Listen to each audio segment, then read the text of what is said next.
Saudara-saudari, Injil kita pada malam ini diambil dari Injil Lukas bab 2 ayat 1 sampai 14. Pada waktu itu Kaisar Agustus mengeluarkan suatu perintah menyuruh mendaftarkan semua orang di seluruh dunia. Inilah pendaftaran yang pertama kali diadakan sewaktu Kirenius menjadi gubernur di Syria. Karena itu pergilah semua orang mendaftarkan diri masing-masing di kotanya sendiri.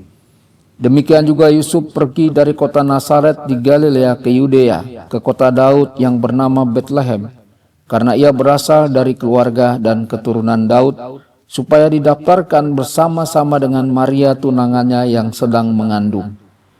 Ketika mereka berada di Betlehem, tibalah waktunya bagi Maria untuk bersalin, dan ia melahirkan seorang anak laki-laki, anaknya yang sulung.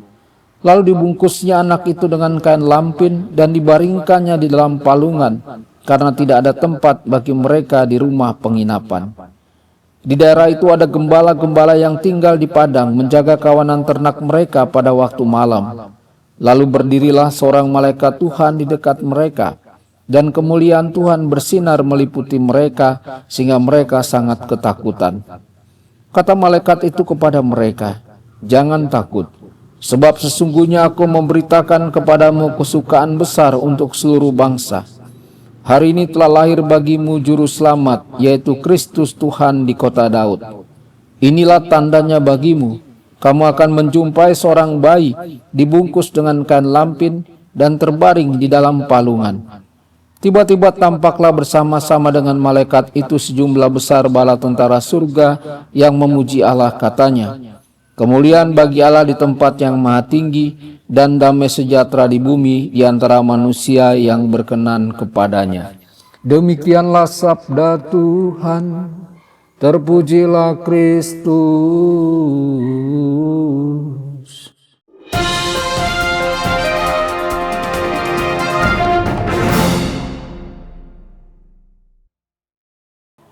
Saudara dan saudari terkasih dimanapun Anda berada, jumpa lagi dengan saya Romo Tedens dalam saluran Warta Kabar Sukacita. Semoga Anda semua dimanapun berada senantiasa dalam keadaan sehat dan bahagia. Suatu ketika ada seorang anak laki-laki yang ingin bertemu dengan Tuhan. Dia pikir perjalanannya akan sangat panjang, perjalanan ke tempat Tuhan tinggal. Jadi dia mengemas kopernya dengan banyak kue camilan. Dan ia bertemu dengan seorang wanita tua. Wanita itu sedang duduk di bangku taman sambil memandangi beberapa merpati.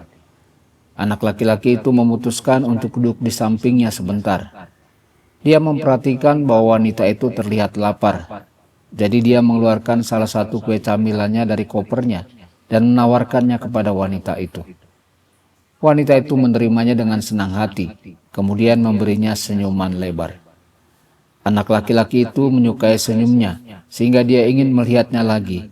Jadi kemudian dia merogoh kopernya dan menawari wanita itu sekaleng roti. Sekali lagi wanita itu tersenyum padanya. Mereka akhirnya duduk bersama di taman sepanjang sore itu. Saat hari mulai gelap, anak laki-laki itu memutuskan bahwa sudah waktunya untuk pergi.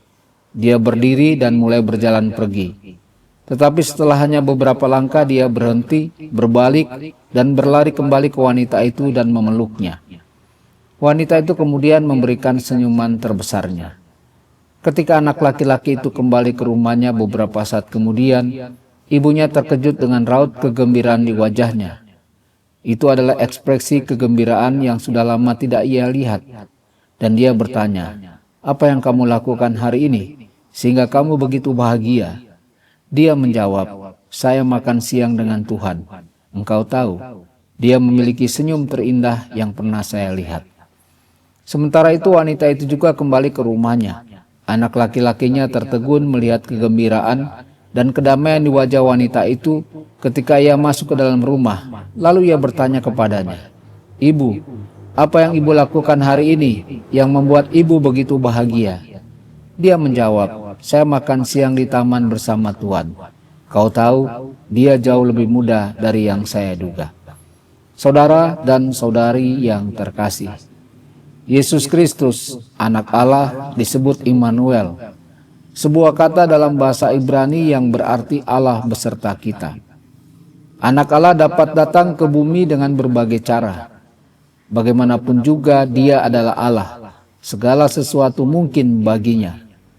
Tetapi Ia memilih untuk datang dan menyertai kita dengan cara yang sangat kita kenal. Lebih dari 2000 tahun yang lalu di kota kecil Bethlehem seorang bayi lahir.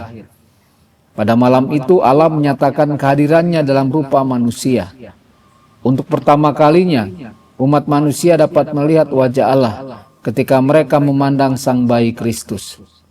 Saudara-saudari, Tuhan ingin menyatakan kehadirannya yang penuh kasih seperti yang Dia lakukan di Bethlehem bertahun-tahun yang lalu.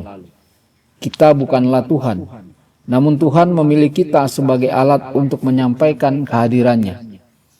Santo Paulus mengingatkan kita akan hal ini dalam kitab suci. Dia berkata dalam surat pertama kepada jemaat di Korintus, "Tidakkah kamu tahu bahwa kamu adalah bait Allah dan bahwa Roh Allah diam di dalam kamu?" Karena Allah berdiam di dalam diri kita, Allah dapat mengkomunikasikan kasih-Nya dengan cara yang paling akrab, sebagai anak laki-laki yang ramah dengan kue camilan dan 6 bungkus roti, atau sebagai seorang wanita yang ramah di saat matahari terbenam di usianya yang sudah senja. Di sini di misa malam ini, Yesus akan menyatakan kehadirannya dengan cara yang sangat istimewa. Dia akan datang kepada kita dalam sakramen Ekaristi Kudus. Dalam misa kita memiliki kesempatan untuk berada di hadirat Tuhan, pemberi kehidupan dan juru selamat dunia. Kita memiliki kesempatan yang sama seperti yang dimiliki oleh para gembala yang terkenal ketika mereka bertemu dengan bayi Yesus di Bethlehem. Bahkan kita sebenarnya memiliki hak istimewa yang lebih besar daripada para gembala itu, karena kita dapat menerima Yesus ke dalam tubuh dan jiwa kita dalam perjamuan kudus. Di sini, dalam misa, kita benar-benar dapat makan bersama Tuhan.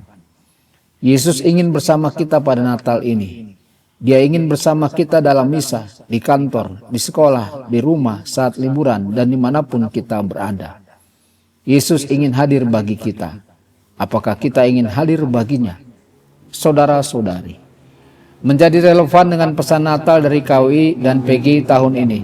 Seperti para gembala itu, kita sebagai satu kawanan umat Allah dipanggil untuk bersama-sama menjumpai Yesus yang mengampuni, menyembuhkan, peduli pada orang yang dikucilkan dan terpinggirkan. Perjumpaan yang sejati dan tulus membuat kita menerima kekuatan dari Yesus untuk memberikan kesaksian dalam bentuk memuji dan memuliakan Allah. Kemuliaan Allah itu dilaksanakan dalam tindakan-tindakan yang menghadirkan kasih-Nya di tengah keluarga, komunitas, gereja, masyarakat, dan bangsa. Kasih kepada sesama manusia itu menjadi konkret dalam tindakan saling menghormati, menghargai, menguatkan, dan membangun persahabatan antar manusia tanpa memandang perbedaan suku, agama, kepercayaan, golongan, warna kulit, dan status sosial. Maka perayaan Natal sungguh mendorong kita untuk berjalan bersama dalam iman, persaudaraan, dan bela rasa. Pewartaan kasih Allah terasa semakin mendesak, mengingat sebagian masyarakat kita masih mudah diadu domba oleh berita-berita yang menyesatkan dan hasutan dari pihak-pihak yang tidak bertanggung jawab. Akibatnya mudah terjadi konflik, perpecahan, dan tindak kekerasan. Di samping itu persoalan ketidakadilan, kemiskinan, intoleransi, perdagangan orang, praktek-praktek perjudian dan pinjaman online, dan perusakan lingkungan hidup juga masih marak terjadi. Kita yang merayakan kelahiran Sang Pembawa Damai mesti memiliki keteguhan iman, ikatan persaudaraan, dan kehendak untuk berbela rasa. Dengan dasar keutamaan-keutamaan spiritual itu, kita semakin terlibat dalam menghadirkan kasih Allah demi membangun kehidupan bersama yang penuh damai sejahtera. Keterlibatan dalam mewujudkan kehidupan penuh damai sejahtera menjadi panggilan semua orang berkehendak baik.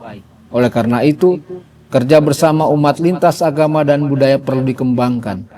Kita bergerak bersama untuk menjadi sahabat bagi saudara-saudari yang kecil, lemah, miskin, tersingkir, dan difabel.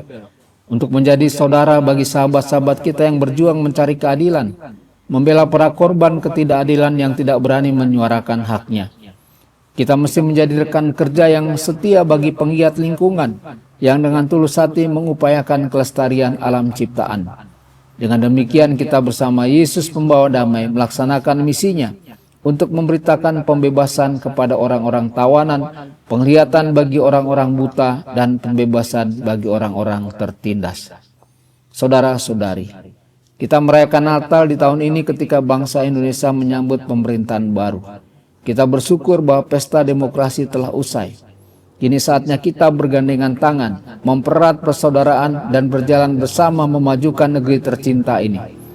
Semoga negara Indonesia dapat menjadi Bethlehem baru, tempat lahir dan bertumbuhnya para pemimpin yang berjiwa pelayan, ugah hari, hidup sederhana, dan mengutamakan kepentingan bangsa.